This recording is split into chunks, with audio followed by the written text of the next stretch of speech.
আজ আমি তোমাদের দেখাবো যে আমার গোপু সোনাকে কীভাবে স্নান করায়। তো নমস্কার বন্ধুরা, দেখো প্রথমে আমি ফুলগুলো তুলে নেব গাছ থেকে। তো তোমাদের একটা বড় ফুল দেখো, দূর থেকে তো ভালোভাবে বোঝা যাচ্ছে না, কিন্তু এই ফুলটা অনেক বড়। তো এটা আমাদের নয়। তারপর তোমাদের দেখা আমাদের ঠাকুরঘর। তো এটা আমাদের লক্ষ্মীনারায়ণ, আর এটা আমার কার্তিক, আর এটা গোপাল। তো আমাদের ঠাকুরঘর মাটি। তো গোপু সোনাকে সকালবেলা ঘুম থেকে তুলে জামা প্যান্টটা তুলে আমি স্নানটা করিয়ে নেব। তো প্রত্যেক দিন জলে আমি ফুল দিই। তো আজকে ফুল বেশি ছিল না বলে তাই তুলসী পাতা দিয়ে দিলাম।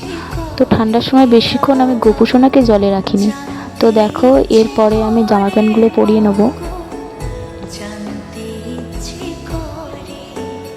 তো আমার জামা পরানো হয়ে গেছে। তো ঠাকুরকে আমি প্রসাদ দিয়ে দিলাম। তো দেওয়ার পর এবার দেখো আমি প্রত্যেক দিন যেই মন্দিরটায় পুজো দিই তো সেই মন্দিরেই যাচ্ছি।